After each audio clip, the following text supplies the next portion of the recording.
sahabat cerdas, kembali bersama kami BPSDM Kumham TV. Kami informasikan bahwa Pusat Pengembangan Pelatihan Fungsional dan HAM pada sore ini telah melaksanakan kegiatan penutupan pelatihan fungsional pembimbing kemasyarakatan ahli muda Angkatan 6. Pelatihan ditutup oleh asesor SDM Aparatur Ahli Utama Bapak M. Arifin Ta'al.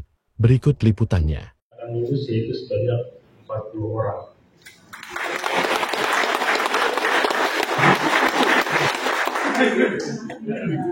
Adapun predikat 10 besar sebagai berikut untuk nama yang saya sebutkan, mohon berdiri.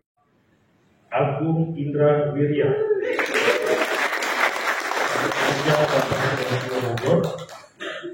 predikat 9 atas nama Imam Badrul Nama.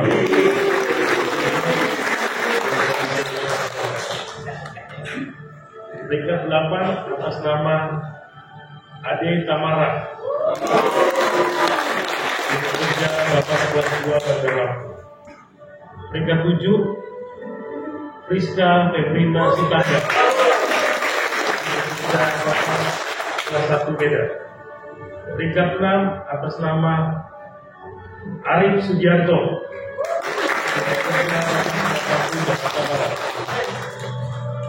Peringkat 5 Fasa Zahara kelas 1 Palembang. Peringkat 4 atas nama Lydia Oktarina.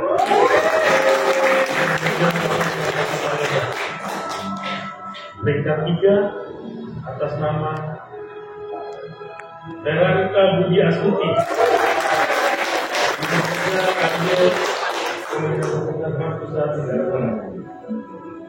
Peringkat 1 atas nama peringkat 2 atas nama Geta Kanami.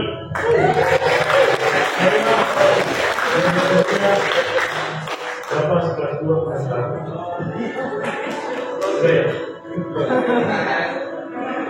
Peringkat 1 atas nama Manis Setiawan.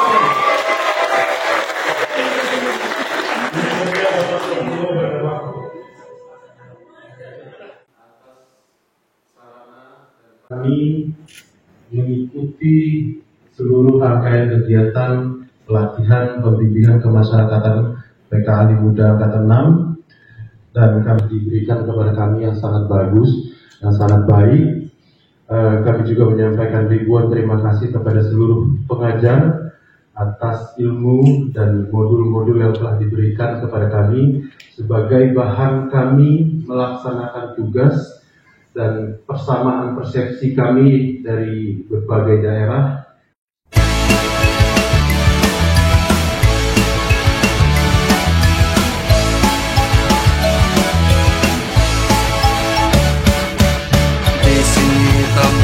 Kita bertemu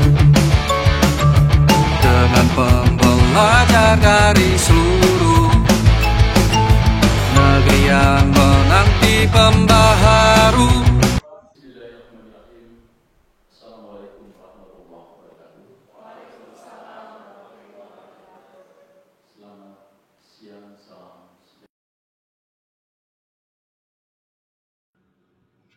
Sebelum diangkat, sebelum menjadi pegawai, kami dididik dulu 6 bulan untuk menjadi pembimbing kemasyarakatan. Dalam perjalanannya dipersingkat menjadi 3 bulan, 2 bulan, sebulan, bahkan hitungan minggu. Urusannya bukan urusan kualitas, urusannya duitnya cuma segitu. Di situ lemahnya kita di dalam menilai bagaimana meningkatkan kualitas sumber daya di berbagai aspek dan tugas. 6 bulan kami untuk menjadi pembimbing masyarakat. 9 tahun saya di BISPA namanya waktu itu, Balai Kemasyarakatan dan Pementasan Anak. Di Jakarta saya ditempatkan. Di Jakarta Barat waktu itu. Wilayah sampai ke Provinsi Banten. Uang kunjungan rumahnya Rp25 waktu itu. Klien luar biasa. Bispa waktu itu tidak ada di peta.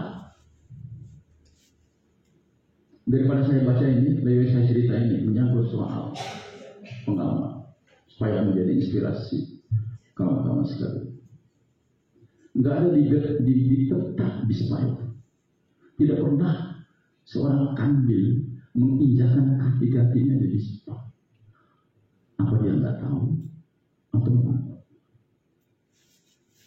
Dasar hukumnya hanya kepres. Tapi semangat kita itu luar biasa. Bagaimana mempergunakan Bispa itu. Khususnya di lingkungan Kemenkumham itu. Karena Kemenkumham punya anak yang namanya Bispa. Paling bawah. Tantangannya bagaimana mengenalkan Bispa di lingkungan Kemenkumham baru di dunia luar. Dasarnya cuma kepres, nggak ada di peta. Tapi kami mengambil langkah-langkah strategis untuk menaikkan di bawah Bispa dan peran Bispa waktu itu. Saya dulu di bagian pembinaan klien dewasa. Kerjaan saya hari-hari datang ke kantor kejaksaan. Waktu itu Kejaksaan Negeri Jakarta Barat dan Jakarta Selatan. Apa yang saya lakukan?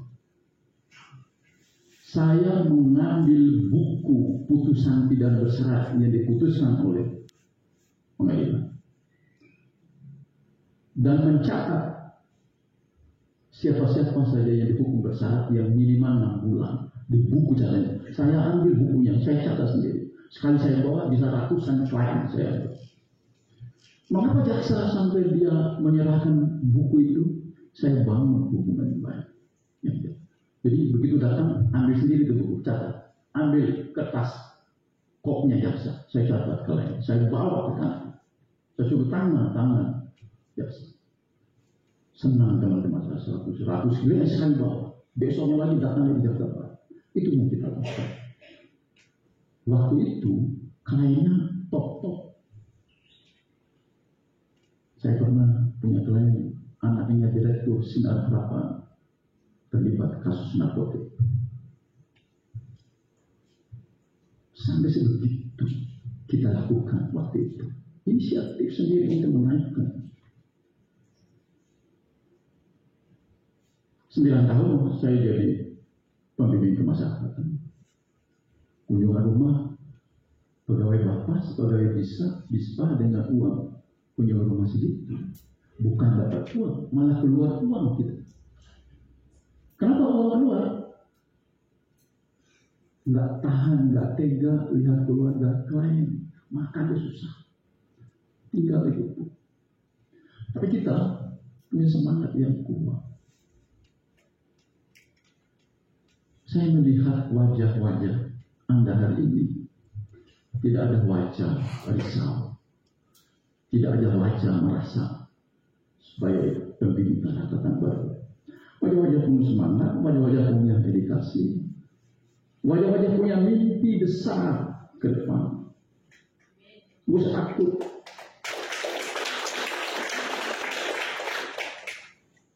Ya. Dari Bispa yang tidak ada di peta bisa jadi kepala biro pegawaian, bisa jadi asesor ahli utama. Sekarang kita tahu oleh presiden dari Bispa yang tadi tidak ada di peta. Pertanyaannya kenapa bisa? Sangat bergantung bagaimana Anda memposisikan diri, fokus dengan tugasnya itu, bangga dengan pilihannya itu, lakukan inovasi-inovasi. Pasti pasti akan muncul orang-orang yang menjadi perhatian organisasi dan menjadi perhatian pimpinan itu.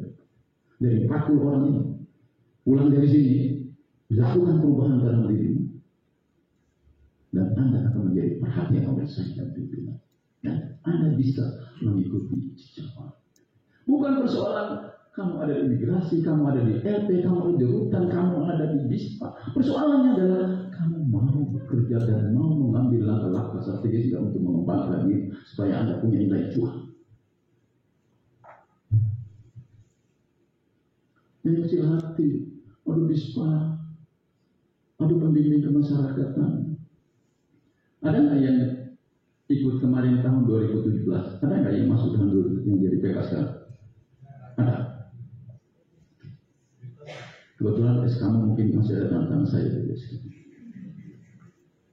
Tahun 2017 ada formasi pembimbing kemasyarakatan ganda. Binatang apa itu kan Anda tidak tahu waktu itu. Ya, sudah 7 tahun Anda sekarang. Saya yakin Anda sudah menentukan pilihan karirmu ke depan. Bukan lagi pertanyaan apa itu PK. Tekuni itu, serius itu, jadikan itu adalah sebagai karirmu ke depan. Persoalan Anda berakhir dengan PK atau berakhir dengan nanti jadi direktur, jadi kanwil, urusannya sangat tergantung bagaimana Anda bekerja. Bukan persoalan Anda dari BISPA atau dari Patpas. Persoalan bagaimana Anda meningkatkan kualitas dalam melaksanakan pekerjaan. Saya yakin kita punya kualitas. Punya modal kuat buat Anda menjadi PK sekarang dibanding dengan zaman-zaman kita dulu. Sekarang ya Bapas sudah masuk di dalam undang-undang pemasyarakatan, punya legalitas yang kuat begitu. Sekarang Bapas PK hadir sejajar di pengadilan, menghantarkan litmas yang dibuatnya itu menjadi pertimbangan hakim untuk memutuskan orang itu dikembalikan ke keluarganya atau dimasukkan ke penjara. Sangat tergantung bagaimana kualitas litmas yang Anda bikin. Bukan hanya sekedar copy paste.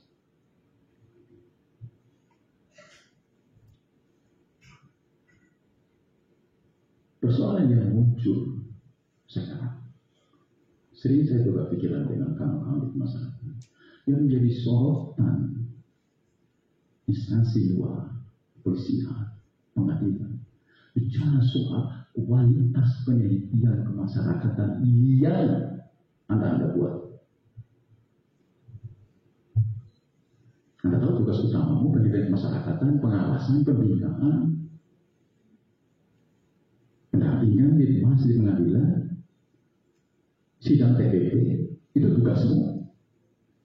Tapi yang menjadi sorotan adalah terkait dengan kualitas penelitian kemasyarakatan sebagai sidang itu yang menjadi soal masalah di seluruh pengadilan. Dan itu harus dijawab. Setelah pulang dari sini, Anda harus menjawab itu. Bagaimana jawabannya? Gali analisis sedalam-dalamnya. Bagaimana Anda melakukan penelitian? Bagaimana Anda menggali data? Bagaimana Anda mengobservasi? Mulai dari keluarganya, lingkungannya, RT, RW. Kalau perlu testimoni. Untuk menjadikan bahwa kualitas litmas yang Anda buat itu Anda pertaruhkan, Anda perdebatkan di dalam ruang sidang itu. Berbicara soal kualitas litmas yang Anda buat. Kualitas itu adalah menyangkut soal ketajaman analisis saudara terhadap teks yang Anda angkat. Ketajaman Anda mengamati kondisi keluarganya, kondisi lingkungannya, kondisi RT. Ketajaman Anda mengobservasi. Berubah format litmas itu dengan berbagai macam cara strategi yang Anda bikin. Temukan inovasi-inovasi baru di dalam menyusun litmas. Itu yang menjadi perhatian. Anda pulang, bukan lagi butir-butir kegiatan pembimbing kemasyarakatan ahli muda. Kalau tidak salah ada 65 butir kegiatan ahli muda. Bukan lagi. Udah pernah buka belum? Ada 65 bukti kegiatan pendidikan anak muda yang hampir sebagian besar menyangkut soal pendidikan masyarakatan, analisis, pengawasan, pembimbingan, sidang TPP, kunjungan rumah, laporan pembimbingan masyarakat, dan lain-lain. Ucapkan syukur alhamdulillah pelatihan pembimbing kemasyarakatan alur dengan resmi saya menyatakan ditutup.